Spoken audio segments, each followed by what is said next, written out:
So Leo says he's from Bahrain. Wow.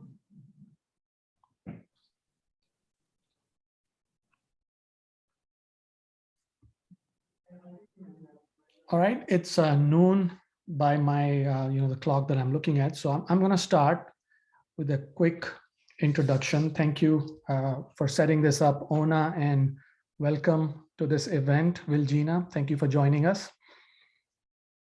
My pleasure. Thank you so much. Yeah, and Wijeana, I'm going to take a couple of minutes to make a few announcements in general. Then I'll start with an introduction with your background. We'll hand it over to you, presumably for the next 45 minutes. And as we said, we leave some time at the end for questions. If there's any clarifying questions, I'll be sure to bring them up as you're talking. So again, good morning, everyone. As we've said, if you have questions, please type them in the chat box.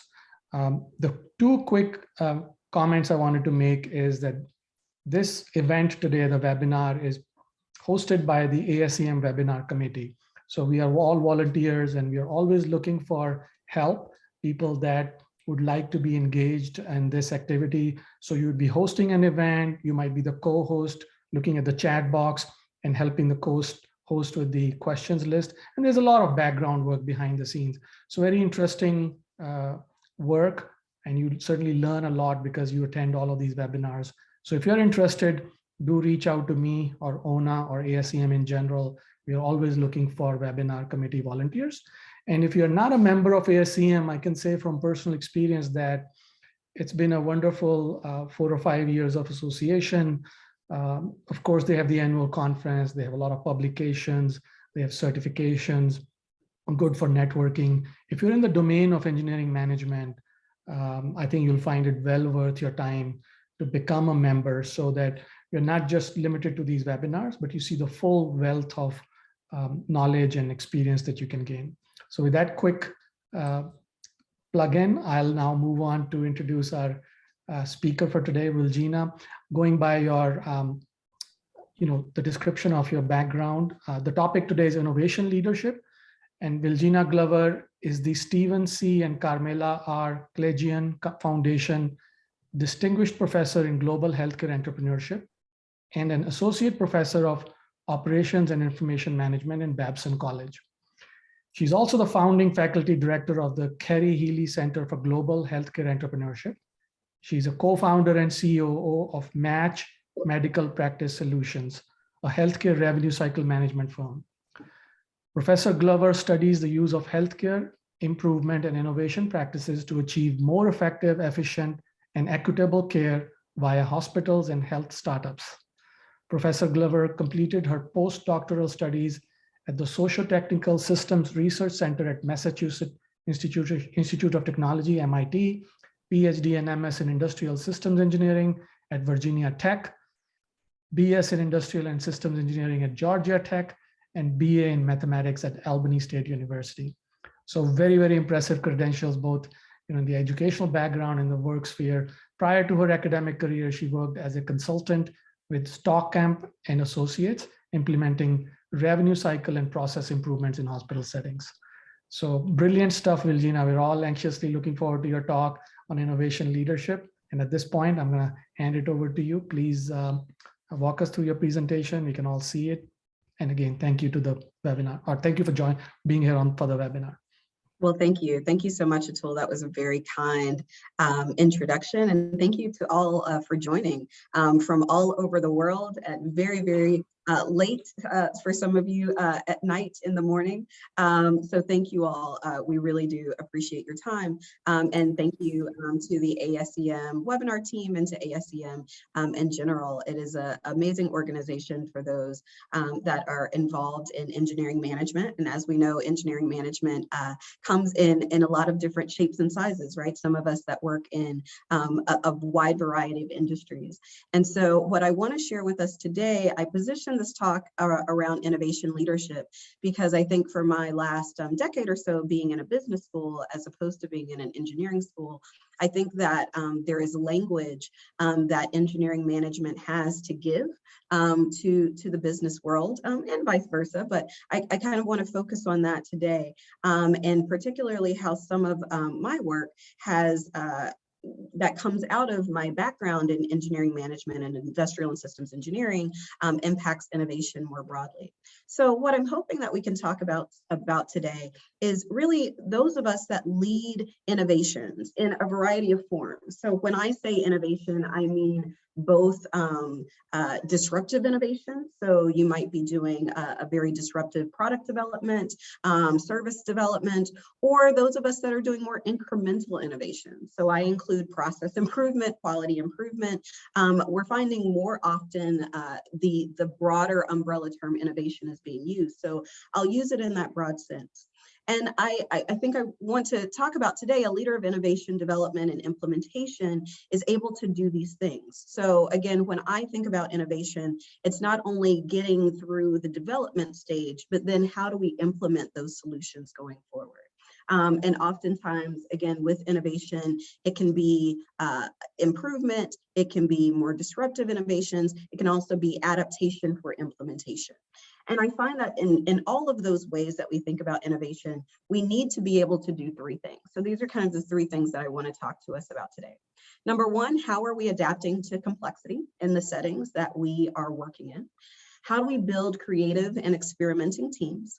And how do we care for ourselves and others through compassion? So I'll walk you through three studies really briefly. I won't get into the details of them, but to be able to highlight what it means for us as managers and as leaders going forward from this work.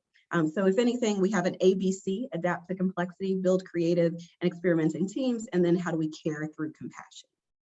So first, I want to think about when we introduce innovations, how do we do them in such a way that they will be accepted by the settings that we are working in, right? Oftentimes we have, it could be a new process improvement or a brand new product that we are trying to launch. But how do we allow in those settings, how are we adapting to the complexity of those settings so that innovation will be more likely? So this part of the talk is based on a paper from myself and colleagues at the Kletjian, where we were examining innovation in hospital units using a complex adaptive systems approach. And so in doing this work, we really think about these broader problems, these wicked problems, right, that systems scientists and systems engineers love to think about. So wicked problems can be defined as interdisciplinary solutions or rather we have wicked problems because we try to take intradisciplinary solutions to portions of larger, more challenging problems. And that can only temporarily and thus deceptively tame these problems only before they bite. So this is a quote from C. West Churchman in 1967 in Management Science when that journal was just getting off its feet. And so we end up with this term wicked problems in part because, and all of us know, that we have very complex systems that we're often trying to work within. And so the implications of that is that we have both kind of the technical part of the system that is engineering managers we're trained to make changes to, but that is interacting with the social side of the system, and that can lead to challenges. So we see that in the healthcare setting, we see that in climate change, we see this in companies like Boeing facing challenges with their innovations and rolling out new products and services. So we see this in a myriad of different industries.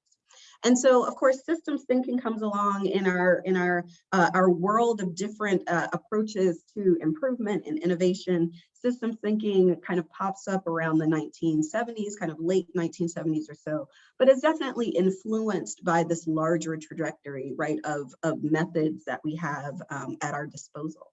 And so, Russell Ackoff's work in systems thinking then leads to language around complex adaptive systems that starts to show up in late 90s, early 2000s from what we can see. And what I always like to share with my students, and maybe I'll ask you all today in the chat, is one way of thinking about complex systems is if you work on a rocket, right, what do we need for a rocket to happen and to be launched? And right now we have, you know, Jeff Bezos, and there are many more rockets. When I started talking about this, we were typically talking about the NASAs of the world, but now we have a lot of people that are in the space race.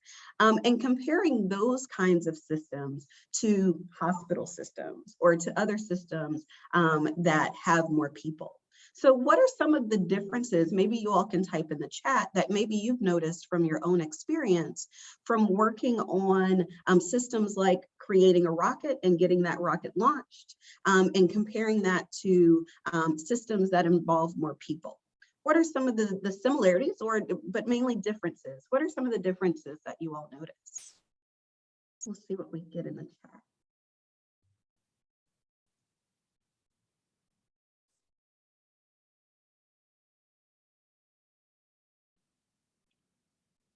I know we are recording the conversation, so for those of you who want to refer back to this, this is being recorded, which is great. So let's see, maybe I'll call on someone. Atul, I know you're there. So just to get us a little interactive, what differences do you notice between these two? So you said between the systems that have a lot of people and complex, you know, if you can clarify the question. Sure. So what differences do we notice between if we are in an organization that is launching a rocket compared to a system like a hospital? What are some of the differences that we would notice here in terms of defining success, or what would a successful outcome require? Yeah, that's a good one. I have to think about that. So if it's a specifically case of, you know, you're talking about a complex mechanical system, whether it's a rocket or other, you know, huge piece of machinery versus working in a hospital setting, you know, the first thing that comes to mind is the human interaction. Like, your customers are a key part of a hospital system and may not be so in a technical setting like a rocket. So, you know, the first thing I think of is when you're dealing with that complexity, in some ways it might be more difficult than some of the technical challenges in a rocket launch. Excellent, and I thank you so much. So that definitely gets us started. I saw Sarada, you unmuted for a moment. Do you want to chime in here?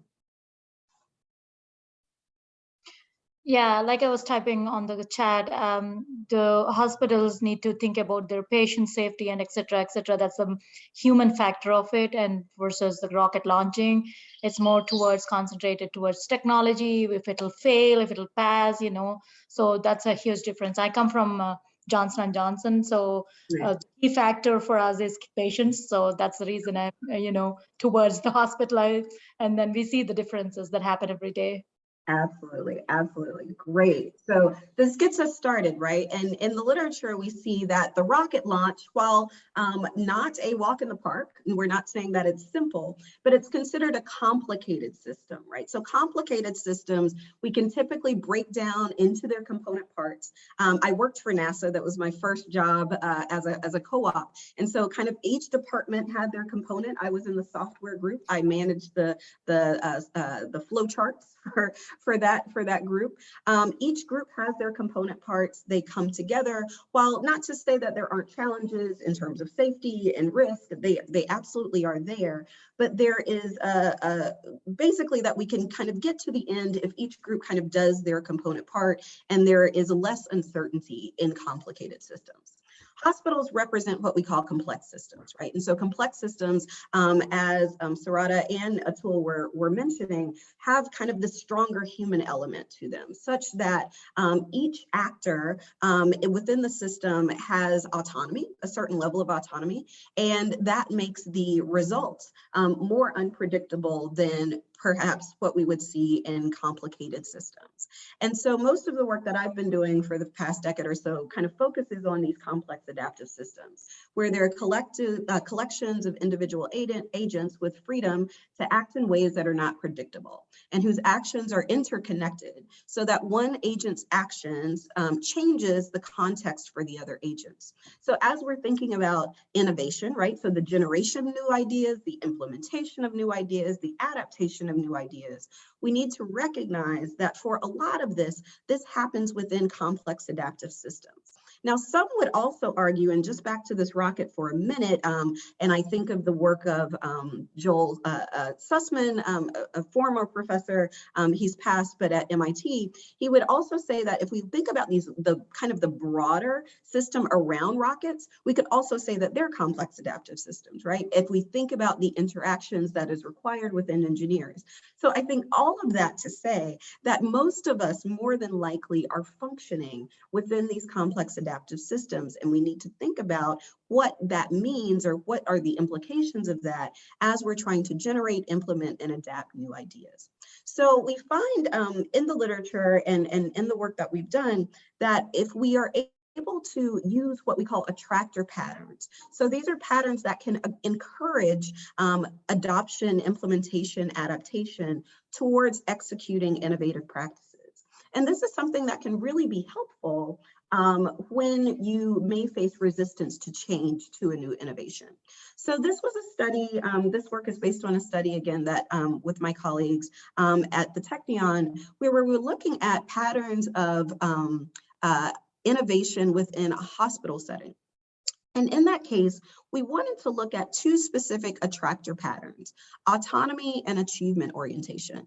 So in that case, we wanted to look at autonomy in part because the innovation literature really focuses on autonomy as being one of the key factors that leads people to want to innovate and to be successful at innovation. And particularly in more complicated systems, they find that more autonomy is better for innovation. But we were finding kind of different thoughts about that within hospital settings. And we believe that's because of the complexity of healthcare and some concerns from doctors, nurses, et cetera, in these systems of the risk that they would be incurring if they innovated. And so we find some different ways that we need to attract people. And in short, the factors that attract people to innovation in these complex systems may not be the same patterns that attract in complicated systems. So we looked at autonomy, and then we also looked at achievement orientation. This is basically the extent to which a person is attracted to doing an innovation because they can show their ability to achieve, their ability to succeed, their ability to perform. And so those were the two major moderators that we were looking at. In short, we were looking at the relationship between departmental complexity and innovation. And again, counter to what we normally see in the innovation literature, we found this negative relationship or basically less autonomy encouraged innovation or promoted innovation when departmental complexity was high. And we think that is because staff were still involved in daily work pressures. Healthcare tends to be a more punitive legal environment. There might be minimum specifications for how to innovate. And so by having less autonomy around the innovation, by having more support from leaders like yourselves, and to be able to kind of say, hey, the department is really supporting me in kind of guiding me toward innovation, then it was more likely that innovation occurred. So that was kind of our first finding. And one thing that I think in terms of, as we think about attracting people to the innovations that we want to create, develop, launch, implement, is that how do we kind of walk alongside people if they're working in more complex systems, if they're working in places where they may incur more risk? How do we walk alongside them and not kind of give them, a completely hands-off approach, but really walking alongside them toward the innovation that at least in this case in hospitals, seems to be the better way to go.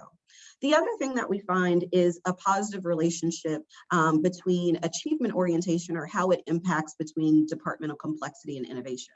So in short, if a department is more complex, then they will be more likely to achieve innovation if they have higher achievement orientation. And we found that achievement orientation can be activated, so again, kind of attracting people to want to innovate, because it attracts people through this desire to perform and to prove their abilities within the context of their local needs. For the healthcare professionals that we were working with, we found that they were more attracted to an innovation. So let's say if I am I'm working in diabetes, and so I'm an endocrinologist, and the department really wants us to be innovative, but I really care about diabetes for minority populations. Then I'm more likely to kind of be attracted to that innovation if that innovation taps into that desire, right? That desire to perform for the patient population that I serve. And so we think that this finding will also be generalizable to other settings, that people will be more likely to want to innovate and to be attracted to it in these complex systems if we can really tap into both their desire to perform, but also their intrinsic motivation around some big problems, some big issues, some of these wicked problems that we talked about before. So in short, this section was all about, how do we attract people to want to innovate, right? And so our takeaways were that we can attract people to innovate if we kind of walk alongside them, don't give them all the autonomy in the world, but kind of walking alongside, and that we can tap into their achievement orientation, their desire to perform, and their desire to really serve whatever group that they feel passionate about, tapping into their intrinsic motivation. The next thing that I wanted to talk about is, as we are moving into innovation and thinking about, more creative solutions, we don't want to leave behind all of the basics. If I were to scroll really quickly, right, everything that we've learned over, 100 years or more about quality improvement and process improvement, right? All of that has to come with us as we move into this more innovative era.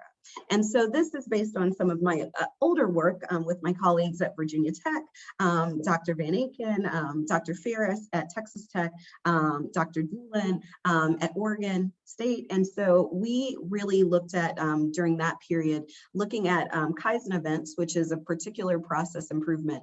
I won't get into the details of that today, but really the point that I want to make is we need to also, as we're innovating, to keep that, right? To keep what we know about process improvement and quality improvement, because it can be really, really helpful toward developing these new innovations and implementing them in our sites. And so I want to talk a little bit about how do we build these creative and experimental teams. I'll give you a quick example again from healthcare, because that's where most of my work is now. There was a really big movement, and I'd say it still is a very big movement in healthcare settings, where a lot of quality improvement offices and process improvement offices became innovation groups, right? And so this happened in part because innovations are often can generate more revenue and can kind of impact the bottom line in a different way, perhaps more quickly than what we see with process improvement and quality improvement. But we do know from the literature and just from 100 years plus of process and quality improvement that work is critical and has really a long-term impact, right, on organizations. So I'll give this example. Atrius Health is one organization in this area, and some of us might have read the work of John Toussaint and others, where at least in this piece, they start to explore for this group, Atrius Health, making the shift from volume, so using their process improvement and quality improvement work, to what they called value. And actually they created an innovation lab. They made the shift where their quality improvement group sort of got merged and became also this innovation group. And so this innovation group did some amazing things. They created a nursing at home program, remarkable work. I think what's challenging though, and I think for all of us in this space, is how do we sustain the improvements that we make over time? And so unfortunately, this was one innovation that at least to date, this may change, but to date, that improvement is no longer there. And I'd like to posit to you that perhaps it is because we need to make sure that we're bringing alongside all of those things that we know about process improvement and quality improvement when we are doing new experimentations and innovations. I'm going to stop sharing just for a moment so I can make sure that you all can hear the audio, because there's a quick video that I want to show you from someone who also makes this case. So I'll share my screen again, making sure that you all can hear the sound.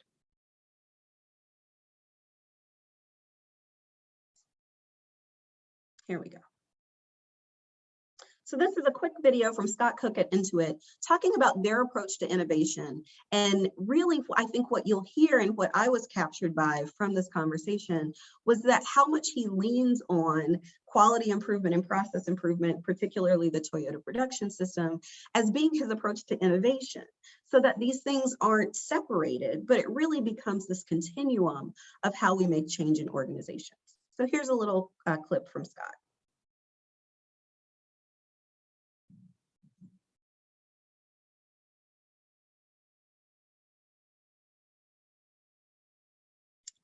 Let's see, I think I may be having some technical difficulties. So give me one more moment. I can share from YouTube. Here we go.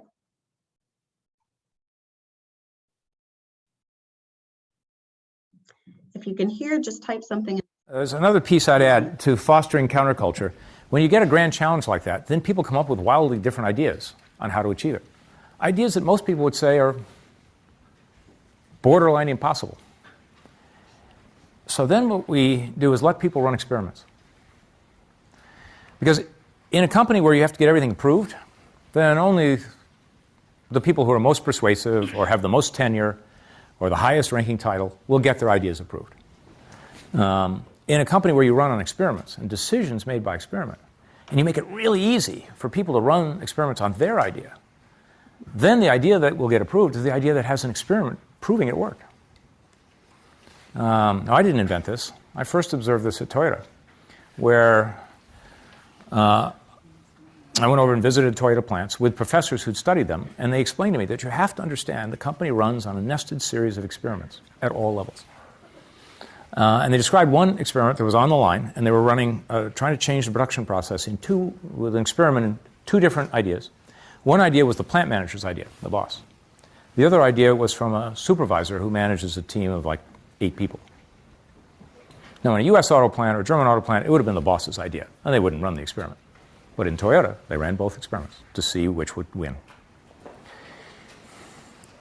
So I've kind of come to a point of view that leaders have a few key roles in innovation. One is to declare the grand challenge. What is that world-changing problem you're going to try to solve? Then 2, set up a system for people to run experiments so that new employees can run experiments and try their ideas out and make it fast and cheap so the company runs a lot of them. Google in search runs something like 3,000 or 5,000 experiments a year in search. Then savor the surprises, because in those experiments you get surprises. A bunch of them don't work like you think. Every one that doesn't work is an opportunity for learning. There's something you didn't know when you formed that experiment and set your hypothesis, and the experiment is telling you didn't know. Now figure it out. And the 4th thing for the leader is live by those same rules yourself, so that your ideas, unless it's a company emergency or something, but in normal business, your ideas have to be tested as well. Just like that Toyota plant, where the boss's idea was subject to the same test as the idea from the line supervisor.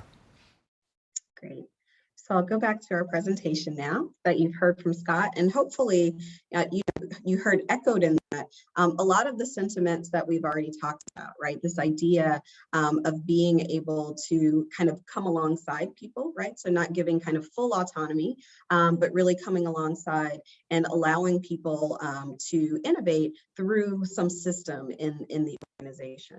So with that being said, I think that leads us to, and I'll get back to where we were, pardon for the the clicking. So that's Scott sharing a little bit about his thoughts. And we found similar ideas in the work that we've done over the years in this space, and this relationship between continuous improvement and kind of rapid improvement, and how they need each other. There's a symbiotic relationship between them in order to be successful at innovation and to really lead at innovation. And so 3 factors from this work that I'll point out is this idea of experimentation and continuous improvement, that we create cultures that allow ideas to be shared across tiers, right, across the hierarchy, in order for people to know that their voices are being heard. We've also found that external understanding is very important as well. So external understanding basically means that if I work in my department, that I understand how my work relates to the work of others, right? This is systems thinking, right? And so the more that we see that, that it also leads us to not only kind of short-term improvement in process improvement, but it can also lead to more long-term improvement and more innovation as well. And so the last point is around accepting change. So the extent to which employees within a work environment accept the changes that have been made through continuous improvement, through rapid improvements, then the more likely those improvements will be successful. And I would posit to you that it will also lead to an environment that would also be open to innovation as well. So I think with that being said, and again, this was kind of a high-level overview of some of the work that I've been doing, but we want to be able to kind of build these teams in the center, to build these teams of creative scientists where people want to surface problems, that we want to list or be able to implement countermeasures for those problems. We can have more new ideas, and those ideas can really lead to innovation, right? And it can increase our attitudes and commitment toward continuous improvement and innovation. And we can do that through a lot of different ways. Again, this is an overview and I won't get into many of the details, but I'll just point out a few things that really help us to see the relationship between kind of the creativity that we kind of associate with innovation and more of the scientific method that we associate with continuous improvement and process improvement. So for the sake of that, I'm going to point out, these team characteristics, accepting change that we already talked about, external understanding and vision, also, that we train people on experimentation and continuous improvement. And I think what's new about this model for those of you that have seen any of our previous work, I think what's new is as we kind of go from improvement into innovation, that we also have some space for self-development and creativity. So we make sure that we take time for personal reflection for individuals to be able to think about how was I able to be creative today, right? Did I have a moment to kind of pause and to think about what new idea I have?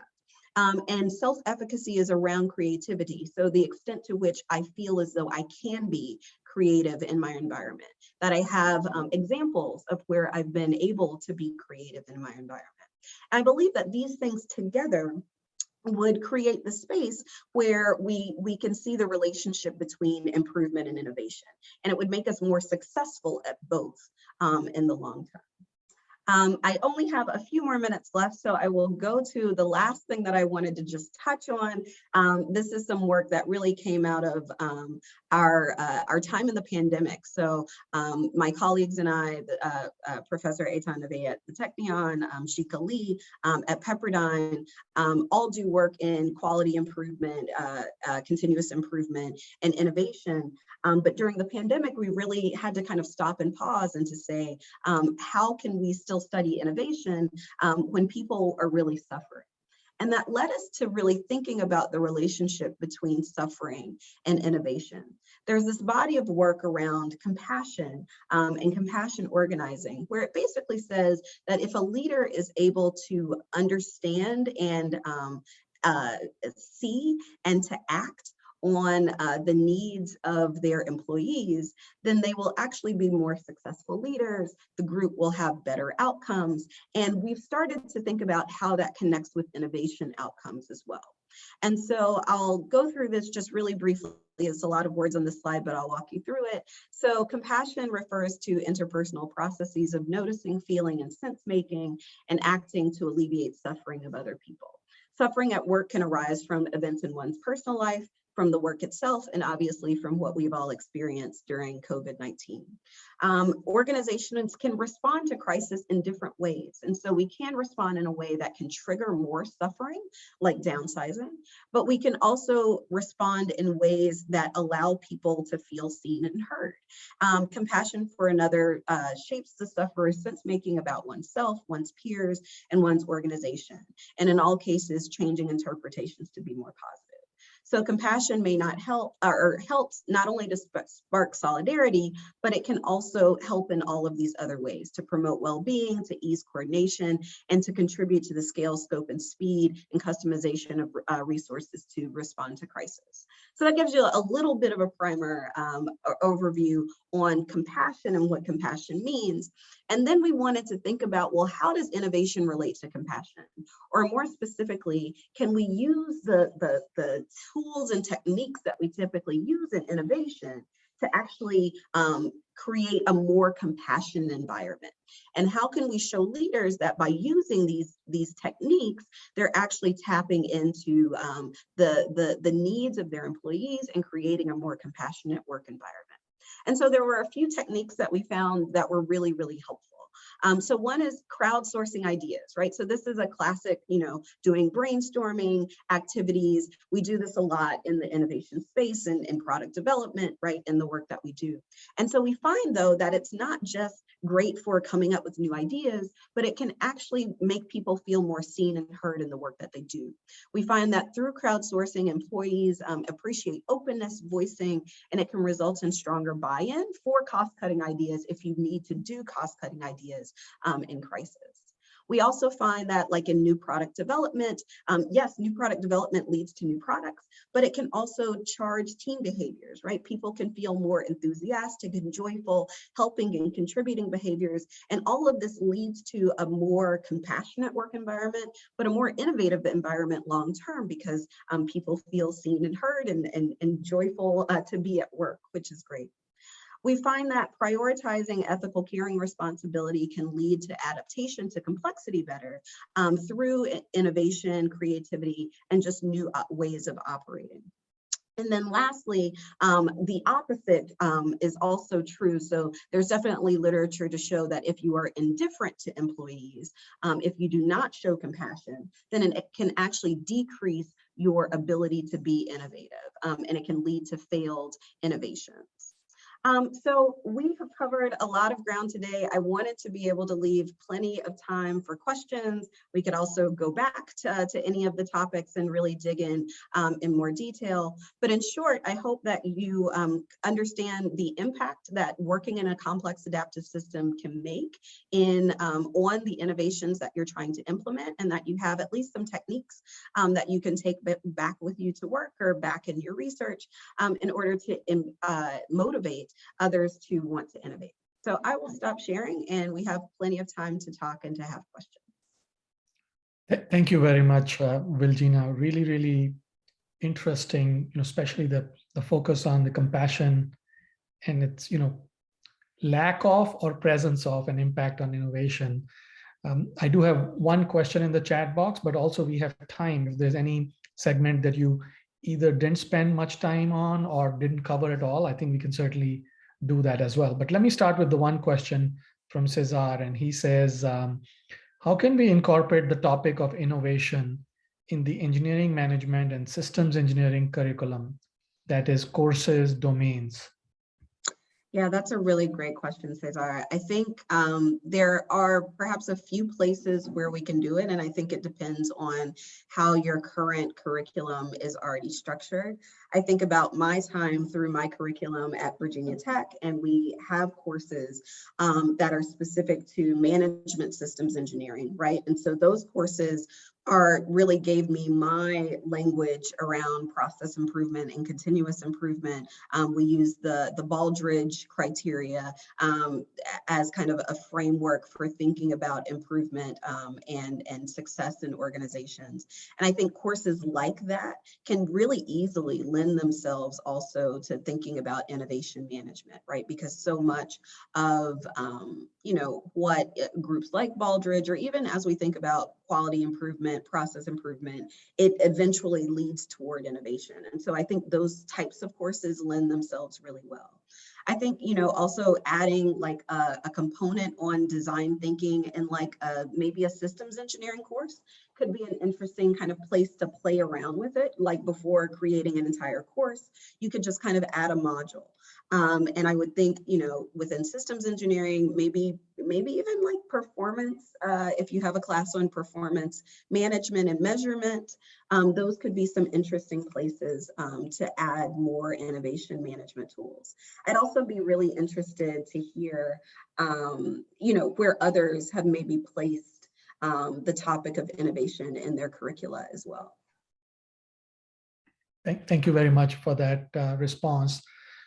Another question from Joe G is, he says that seems like compassion is a realization of emotional intelligence.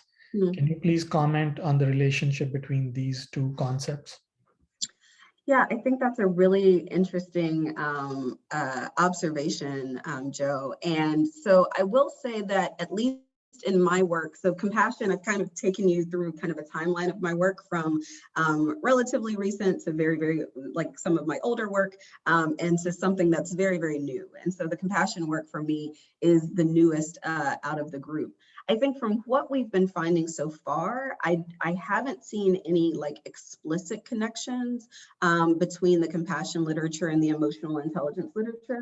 So the compassion literature primarily comes out of the positive psychology work out of the University of Michigan, and kind of filters through there. And a lot of the compassion work was started by scholars that were looking at challenges with safety. Safety and quality, particularly in nursing settings. And so I think perhaps because of that nexus of kind of where they started, I don't know the extent to which it's interfaced with emotional intelligence, where I think about like the work of Susan David and folks at Harvard that are doing that work. It's just sort of interesting how, academic disciplines sometimes do or do not cross. But I think to that point, and I think to your point, that emotional intelligence can be a way, right, of building the capability to sense, right, to see, and to be able to act on what someone else is feeling, as opposed to being completely ignoring it or avoiding it. So that's what I'll share. But again, there may be something there, and I appreciate the question. I'll dig into that more. Thank you very much, for your response. Again, I think very, very, very interesting question. You would think that the capacity for compassion comes when you're a little bit more, self-aware or emotionally intelligent. So there should be. I do have one more question here from Ethan Johnson, and he says, I really like the idea of the projects that get backed are the ones with evidence supporting them. Can you talk a bit more about the details of what such a system looks like and how it works? Yeah, that's a really good point, Ethan. So I'll talk about, I think that was back when we were kind of going through the complexity adaptation and how people adapt or kind of want to do the projects. So that idea that we adapted for our hospital settings came from work that was done by SEC and some scholars actually in England, so kind of early 2000s, where they started thinking about these complex adaptive systems, and this was really specific to healthcare settings. So I also think it's really interesting how the complex adaptive systems literature even finds its way to places like healthcare and in journals like the British Medical Journal, which is kind of where this was.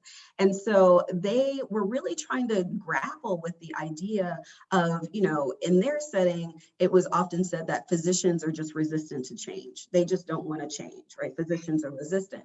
And so they really wanted to question that mantra, right? That people were kind of saying, and to take a step back and to say, well, it's not that they're just resistant, but rather that we have them working in this very complex adaptive system, right? So they started using the complex science literature to be able to describe these relationships between individuals, the fact that everyone is an autonomous person, but will experience the uncertainty of the setting in different ways. And so I think kind of then taking that setting, they said, well, of course, like, of course they're resistant because, no one has kind of said why they should do this thing, right? So if you're able to kind of share, and this is, I think, kind of now looking, that work was early 2000s, our work kind of comes 20 years later. I think it also kind of shows how, the role of evidence-based, right? And how that has influenced the way that we think about medicine. Now, that can also sometimes be challenging if you're trying to introduce new ideas, but I think it helps us to know why people are sometimes resistant. And then to say, okay, if I have this new product, this new service, this new approach that we want to try, I need to figure out how do I show them the evidence that's supporting it, but also to show them how it taps into what they are intrinsically interested in anyway, right? And by doing these things, that way it doesn't feel so risky. Right, we're essentially decreasing the risk of this person trying this idea, and that they're be more likely to move forward with it. So at least in that particular system, it can sometimes look like, I think first, like how the innovation gets shaped. There's not to throw out too many new terms, but there's a term called procedural justice that basically says if you want someone to try this new innovation, that they need to be involved. So it's kind of a framework of getting involvement very early on. And that if people feel like they had a voice kind of in shaping what the innovation is going to look like in their setting, then they're going to be much more likely to adapt it. So it's having those early and often conversations with the first adapters or kind of early stage adopters, and kind of spreading that through the organization over time. So I hope that gives kind of some framework of at least how we've seen it work before. But of course, I think, customizing it to your setting is really important as well. So I hope that answered your question, Ethan. Thank you very much. So there's one more question here from Devon Pavlicek. And the question is, do you have any suggestions for introducing and developing process improvement / review in a professional environment that has no formal history of those systems? Devin, I have so many thoughts about that. Absolutely, yes. So I will maybe after, feel free to email me and I can point you to one paper that we've done. I really like it because it just gives a framework of how you can start. And it's an evidence-based framework based on our observation of process improvement in other settings. So again, this was work that I did during my time at Virginia Tech, and specifically around Kaizen event systems. So I think it's a nice, while it was specific to Kaizen events, and for those of you that haven't heard that term before, they are usually 3 to 5 day kind of rapid process improvement workshops that are done with cross-functional teams in organizations. So what we did was, this particular paper that I'm thinking about, or this framework, is not just on how the individual process improvement would work, right? The individual Kaizen event, but rather that broader framework of like, okay, as an organization, how do we run these things, right? As Scott Cook was talking about, like, what's the system like, right? And so we break down kind of 4 parts of the system that you can use to plan, to implement, to kind of measure, and to support over time. And it's a nice, it's a nice kind of step-by-step of what you can do.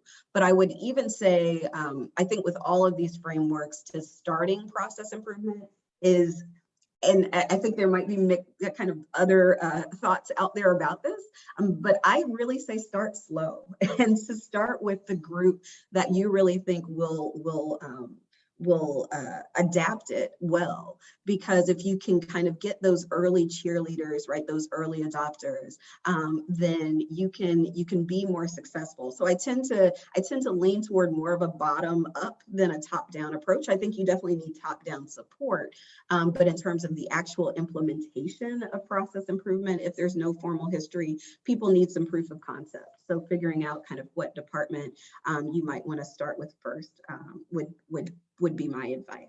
And I see one of my former, I think, co-authors maybe on that paper, June Worley, is in the room. So hi, June. Awesome discussion. And certainly this kind of process change, as people are commenting as well, that this is a change, and change itself, has so many undertones to it. Like when you're trying to implement a process change, the human side of it and people getting used to the new aspects, all the valid points that you touched upon. One other question from Byuhi, I don't know if I'm saying it right, but the question is, speaking of compassion, emotional intelligence, etc., I think it's important to consider intentionally including all the key stakeholders as integral to and part of the system in question that is being created or improved. That's what makes things so complex, because one cannot control people, only influence them. It's not just about technology. What do you think? I couldn't agree with you more, right? And so you can kind of see the spectrum between why we need to understand complex adaptive systems, right? So that when we talk about compassion, it's not outside of understanding, right, this complexity of all of these different stakeholders and players. Both at Virginia Tech and at my time at MIT, we had kind of different ways of, creating these stakeholder maps and thinking about the relationships, how perhaps the different, each stakeholder has different measures of success and where they align, where they might be misaligned. And so I think all of that kind of leads to more of this complexity. I think at the same time, especially when we start thinking about innovation, I think there's sometimes something to be said, and again, maybe it's my kind of start small and grow mentality, but there's something about, making sure that that innovation works for the particular, if it's a patient population or the product, kind of the targeted market, and then kind of others coming on board over time. I'm working with a group that supports primary care providers, and right now they're creating innovations. And they asked me, this actually just happened this morning, they asked, like, do you want their payer partners to come in their first meeting? And I decided to say, like, not yet, because I really do want them to think about what's ideal for their patients first, and then to kind of bring in the voices of some of the other stakeholders, and we'll definitely have that conversation, but not to be completely kind of over-influenced by an external stakeholder. I hope this makes sense. So I think, just balancing the power of multiple stakeholders, I think is really important as well. So yes. Oh, thanks, Brian. Awesome. Yeah, we have about 9 more minutes. So if there's other questions, surely bring them up. One other question here from Roberto.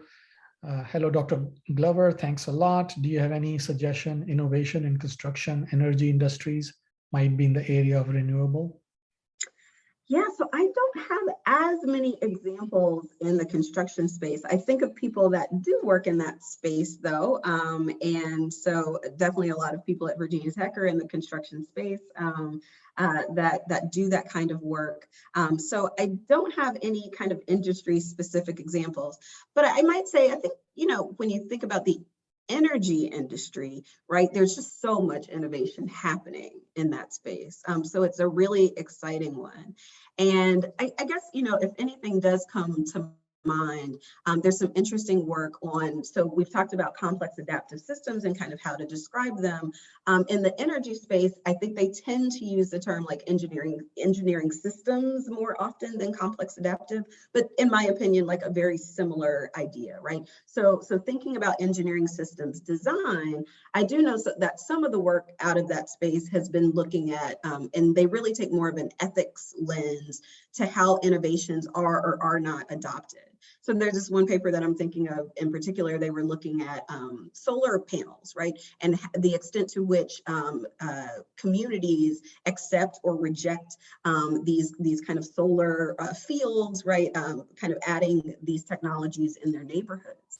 And again, kind of this idea of procedural justice, of this basically having people come alongside earlier and more often very early in the stage of, even as companies are thinking about doing this work, made it more likely that they would be able to implement it, right?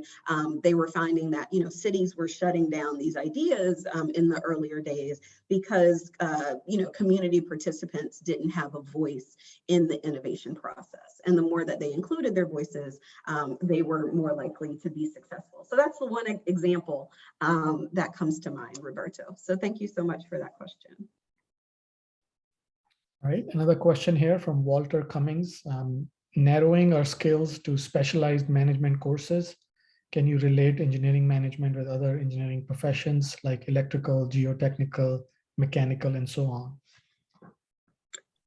Absolutely. So I think I'm just thinking about the kind of the specialized management courses part of the question. So in short, I think yes. Like I think all of the engineering disciplines have something to learn about engineering management. At least at you know, Virginia Tech, I think there was a class that was kind of a broader engineering management class that all engineers took. I feel like I'm not making that up. I remember taking that class.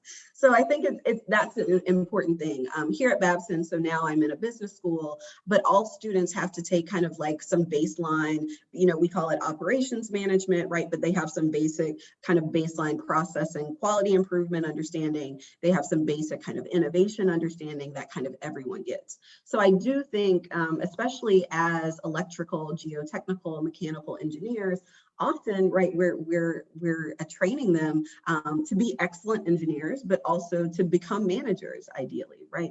And so I would absolutely agree with that. I think the extent to which it needs to be customized to their specialty, if that's what you're asking here specifically, Walter, I don't know. I think there's something to be said for kind of like general engineering management education that can be applicable to all fields. But definitely if you have kind of the space in your curriculum to create something that's more customized, then that would be great. Okay, and I do see a follow-up question from Devin. He had asked about suggestions for introducing and developing process improvement in a professional environment that has no formal history. So he says, could you please provide the best methods of communication to follow up? Devin, just so I'm clear, is this like best methods of communication when you're doing an innovation, or just to follow up on what we were just talking about? So I think I put my LinkedIn very, very early on, but that would probably be the easiest way, and I'd be happy to continue the conversation. So my LinkedIn is here. Feel free to connect with me, and I think it would give you access to my email address, but just directly, that's there. So I'm not sure which one you mean, but I can at least do this one pretty quickly. Awesome, awesome. A lot of compliments and thank yous from people. So I have one question. Like typically when you're leading a group, right, there's two different things you hear a lot. One is, I don't need to be innovative, right? My work is very regular, right? Why do I need to be creative, right? And so how would you frame a response to that? And the second thing is, okay, even if they are convinced that they should be innovative, people might say, you know, by foundational personality or whatnot, I am just not a creative person, right? I am very, give me the procedure, I'll follow it. But if you ask me to create something new, that's not me. So if you can talk a little bit about both of those, I know we're running out of time. Yeah, no, those are both great. And maybe I can come back next year and we can just do like a deep dive on creativity. So I think the first, I want to take the last one first, because I think sometimes that I don't think I'm creative can kind of lead us to then feel like, oh, I don't need to be creative, right? So I think for the first one, like, yes, you are. So what I sometimes do with groups is I'll just say, you know, in 1 minute, write a poem about spring, right? And we could do this here, right? Well, maybe we'll do it next time. But take 1 minute or 5 minutes, and you can maybe do this after you're off the line, to write a poem about spring, or write a song about spring, or draw a picture about spring, right? And just with a very vague, right, prompt, you'll be surprised what you create. right? So in short, I believe all humans are creative. It just depends on what we're creating. But all humans are creative in some way, shape, or form. And so then it becomes a question of, well, I don't need to innovate. I would want to dig into that, because I think sometimes we either believe we don't need to be innovative because we don't think we can, right? So that's back to that idea of self-efficacy around creativity, or we feel as though it won't be supported oftentimes. And so just kind of over time, we become, you know, a little averse to trying to be innovative. And so I think with the second one, right, that's the role of us, right? Our role as leaders, as managers, to really show people that they are supported, to really, you know, celebrate examples of where people are innovative.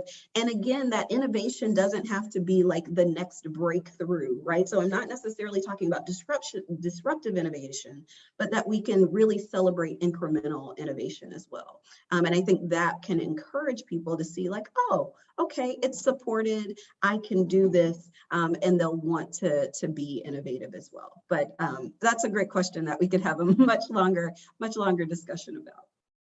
All right, all good things must come to an end. So here we are at the end of the hour, but what a wonderful presentation, a lot of good questions, which always I say is a sign that the audience is engaged and really enjoyed the presentation.